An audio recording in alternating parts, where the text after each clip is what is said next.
అయ్యా, టైం 8 గంటలైంది. మీరు విటమిన్ మాత్రలు వేసుకోవాలి. అక్కడ పెట్టు. అది కాదయ్యా, 8 గంటలకు తప్పకుండా వేసి తీరాలయ్యా. లేకపోతే పోలీసులు అరెస్ట్ చేస్తారా? లేకపోతే మూడో ప్రపంచ యుద్ధం వచ్చేస్తుందా? అవేవి జరగకపోయినా ఇంచుమించు అంత పని జరిగే అవకాశం ఉంది అమ్మాయి గారితో. మీరు నా మాట విని ఆ మాత్ర వేసుకుని మంచిది మింగేయండి. చెప్తామా ఒళ్ళు పొగరికింద నీకు? ఈవేళ శుక్రవారం నేను గ్రీన్ డ్రెస్ వేసుకెళ్తాను, రెడీగా ఉంచమని ఎన్నిసార్లు చెప్పాను. పైగా చాకలు రాలేదని ఇదిగో ఎదురు సమాధానం చెప్పానంటే పళ్ళు నిలబడతారు. వెళ్ళి నుంచి. ఆత్మ, నిన్ను నిలువురా చీరేసిన పాపం లేదయ్యా. ఎందుకండి? అమ్మాయి శుక్రవారం నాడు గ్రీన్ డ్రెస్ వేసుకుంటుందని తెలుసు కదా, మరెందుకు రెడీ చేయించలేదు? మీకు తోచనప్పుడు అలా నన్ను తిట్టేయకండి సార్. అమ్మాయి గారు నన్ను తెప్పించమన్నది ఋషి అనే వాచే సార్. నన్ను తెప్పించావా? తెప్పించానండి. ఫోన్ మీద ఫోన్లు చేసి విదేశాల నుంచి ఇదిగో విమానం మీద తెప్పించాను. విమానంలో? ఏది? పెద్ద ఋషి వాచానా? మామూలుగానే ఉంది. అయ్యయ్యో, ప్రపంచంలో ఏ వాచ్ అయినా 2 ముళ్ళు 12 అంకెలే ఉంటాయి సార్. సంతోషించావులే. తీసుకెళ్లి తొందరగా అమ్మాయికి కాస్త కోపం తగ్గించుకుని నవ్వుతూ కాలేజీకైనా వెళ్తూ. అమ్మాయి గారు ఈ వాచ్ చూశారంటే కోపం గేపం ఉష్కాకే అండి, ఐస్ అయిపోతారు. నిలబడే కబుర్లు చెప్తావే, కదులు.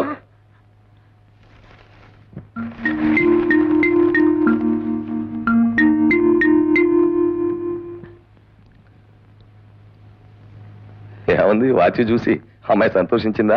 ముద్దెట్టేసుకుని సంబరపడిపోయి ఉత్సాహపడిపోతూ ఉండి ఉంటారండి.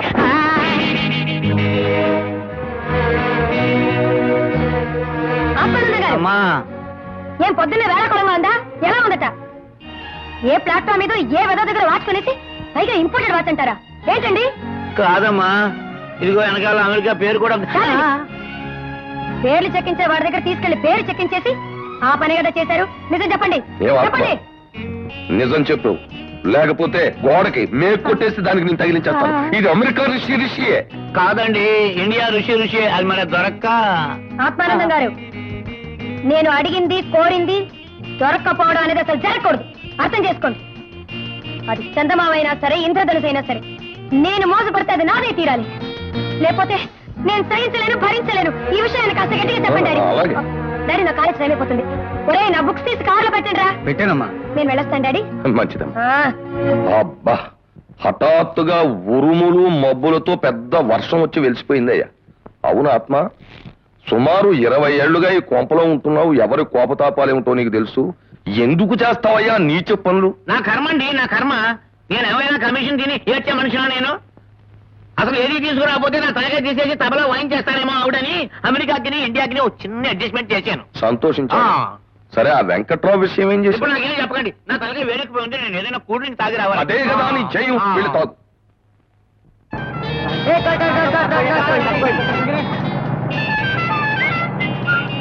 ఏ stupid! కళ్ళు కనిపిస్తలేదు?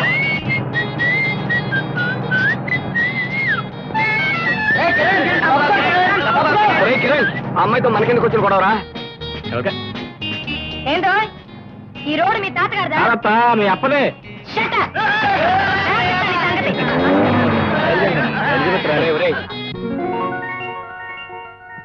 జ్యోతి, ఈ రోజు హాస్పిటల్ రౌండ్స్ అయిన తర్వాత ఈవినింగ్ పిక్చర్కి వెళ్దామి. ఓహో కుదరదమ్మా, నేను ముందుగానే మా డాడీతో చెప్పాలి. ముందే చెప్పడం ఎందుకే? నాకేమైనా ప్రోగ్రామ్ ఉంటే మా డాడీతో నేను చెప్పాలి, మా డాడీకి ఏమైనా ప్రోగ్రామ్ ఉంటే ఆయన నాతో చెప్పాలి. ఇది మా అండర్స్టాండింగ్. ఇంకో రోజు వెళ్దా? Hello hello. ఏమైనా కిరణ్, పొద్దు నువ్వు అమ్మాయి కారు కట్టవడం నాకేమైనా నచ్చలేదురా. అమ్మాయిల గారు కట్టుబడపోతే అబ్బాయిల గారు అడ్డుపడతామంటారా? అందమైన అమ్మాయిలు కట్టుబట్టడం ఉందా సరదా? ప్రధానికి నువ్వు ఏదో ఒకటి చెప్తావు.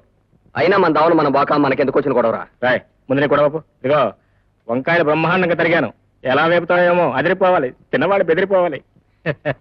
ఏమిటయ్యా ఇది? చదువుకునే కుర్రాలు చదువు మానేసి ఎందుకయ్యా శ్రమంతా?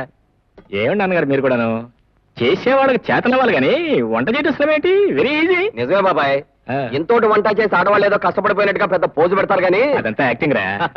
అసలు నిజం చెప్పాలంటే స్పోర్ట్స్ కంటే గేమ్స్ కంటే ఇదే ఇంట్రెస్టింగ్ ఐటమ్. సరేలే, నీ ఫ్రెండ్ ఏం చెబితే దానికి చదివినతోమని తాళం వేయడమే నీ పని. మంచి స్నేహితులు దొరికావు. నాన్నగారు ఇక మీరు నిశ్చింతగా ఉండండి. నలుడు భీముడు కలిశారు, నలభీమ పాకం తయారవుతుంది. వివాహ భోజనంబు వింతైన వంట కంబు వియాల వారి విందు. కిరణ్! మురళి ఏంట్రా ఏమైందిరా? నాన్నగారు బర్ణాలు తీసుకురండి. చెప్తూనే ఉన్నాను. అలమర్లో అలమర్లో. ఎందుకు అంత తొందర? ఏం కొమ్మనిందని? అయినా నిన్నని ప్రయోజనం ఉందిలే. ఆ ముక్కలు జరిగిన వాడిని నేనే వేయించొచ్చుగా. అబ్బబ్బా, ఇప్పుడు ఏమైందిరా ఊరికే కంగారు పడిపోతావు? ఇదేమన్నా పెద్ద గాయమా? గాయం కదా నువ్వు చెప్తే సరిపోయిందంటే. కాగి నూనె పడితే ఎంత గాయం అవుతుందో నాకు బాగా తెలుసు. ఇదిగో రాయ్. ఆ.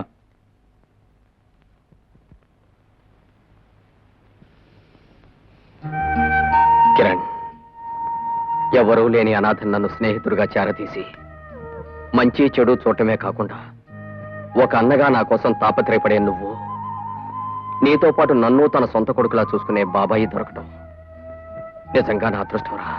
మురళి, నిజానికి నీలాంటి స్నేహితుడు దొరకటం నా అదృష్టం. ఎందుకు తెలుసా? ఎవరికైనా దెబ్బ తగిలినా గాయమైనా అమ్మ అనో నాన్న అనో పిలుస్తారు, కానీ నువ్వు కిరణ్ అని పిలిచావు. నువ్వు మీ అమ్మా నాన్నల కంటే కూడా నన్నే ఎక్కువగా అభిమానిస్తున్నావు అనమాట. ఎక్కడో పురాణాల్లోనూ కథల్లోనూ వినటమే తప్ప ఈ రోజుల్లో మీలాంటి స్నేహితులు నేను ఎక్కడా చూడలేదయ్యా. ఇలాగే 10 కాలాల పాటు ఒకరికొకరు తోడుగా ఉండండి. వెళ్ళి మీ పని చూసుకోండి, చదువుకోండి. నేను వంట చేస్తాను. ఆత్మ, ఆ. నేను మొన్న వదిలేసిన ఫ్రూట్ జ్యూస్ అంతా నువ్వే తాగేసావు కదూ. తాగానండి. నేను నిన్న వద్దన్న ఆమ్లెట్లు కూడా నువ్వే తినేసావు కదూ. రుచిగా ఉన్నాయని తినేశానండి. ఇప్పుడు నేను అంటున్నాను, ఇంకొక అడుగు కూడా నేను పరిగెత్తలేను. నే పరిగెత్తాల్సిన 2 మైళ్ళు కూడా నువ్వే పరిగెత్తే నేను ఇక్కడ కూర్చుంటాను. అది ఎలా కుదురుతుందండి? అవి నాకు ఇష్టం కాబట్టి తిన్నాను. ఇది ఎలా కుదురుతే కుదరదు. ఇష్టమైనవే చేస్తానంటే కుదరదు. ఇష్టం లేని పనులు కూడా కొన్ని చెయ్యాలి. ఇప్పుడు నేను అసలు పరిగెత్తను, సరిగదా? అసలు నడవను. అమ్మాయి గారికి తెలిస్తే ప్రాణం చేస్తారండి బాబు. ఏదో ఉపాయం నువ్వే ఆలోచించు. లేదు బాబు, మీరు పరిగెత్తాలి. నా వల్ల కాదయ్యా. బాబు, పరిగెత్తాలి. ఏమండి అంత పెద్ద మనిషిని పెట్టుకుని పరిగెత్తమంటే ఏమన్నా ధర్మంగా ఉందా? వా, ఎంత కాలానికో మంచి యువకుని చూశానయ్యా. కాస్త గడ్డెట్టు. ఇంతకే ఎవరివయ్యా నువ్వు? అదేనండి, మీ ఫ్యాక్టరీలో పనిచేసి రిటైర్ అయిపోయిన ధర్మయ్య గారు లేరండి, వారి అబ్బాయినండి. ధర్మయ్య కొడుకు. ఆత్మ, మన ధర్మయ్య కొడుకు. పాపం అతను ఫుల్ హార్టెడ్ గా చెబుతున్న తర్వాత కూడా మనం పరిగెడితే బాగుండదు, ఫీల్ అవుతాడు. ఊరుకోండి, వంక దొరికింది కదా అని పరిగెత్తడం మానేయకండి. ఇదిగో అబ్బాయి, నీ మాట ఆయన మానేసేటంటే ఇంట్లో చెవాట్లు తగ్గుతాయి మాకు. అవతల అమ్మాయి గారు ఊరుకోరు. ఆవిడకేమండి ఇంటి దగ్గర కూర్చొని ఎన్ని కబురు అని చెప్తుంది. అంత సరదాగా ఆవిడ పరిగెత్తమండి, తోడు కావాలంటే నేను ఉంటాను. అబ్బా, మంచి మాట అన్నావు. అతనంత నవ్వొచ్చే మాట అన్నా కూడా మనం పరిగెడితే ఏం బాగుండదు. నవ్వుకుంటూ ఇంటికి వెళ్ళిపోదాం. మాకు నవ్వు రావట్లేదండి, మీరు ముందు నడవండి. సార్ మీ కింద మీరు పదండి సార్. నువ్వు వెనకాల వెనకాల వస్తావా? వస్తాం. రా. కనిపించిన వాళ్ళందరికీ ఉచిత సలహాలు ఇవ్వడం మానేస్తే మీ ఒంటికి మంచిదని చెప్పడానికి వచ్చాను. ఇప్పుడు అలాంటి సలహా మీకేం ఇవ్వలేదు ఉదయం జాగింగ్కి వెళ్ళిన మా ఫాదర్కి ఎదురుపడి ఏదేదో కూసారట. మేడం? కూయటం నేను గాడిదని అనుకున్నారా, మొరగటం నేను కుక్కను అనుకున్నారా? కాదా? Of course not. I see. ఏదో పెద్ద అయినా పొద్దున్న జాగింగ్ చేస్తే హార్ట్ ఫెయిల్ అయి చచ్చిపోతానని సలహా ఇచ్చాను. ఆహా. ఆ. మరి నన్నేదో పరిగెత్తమని అడ్వైస్ ఇచ్చారట.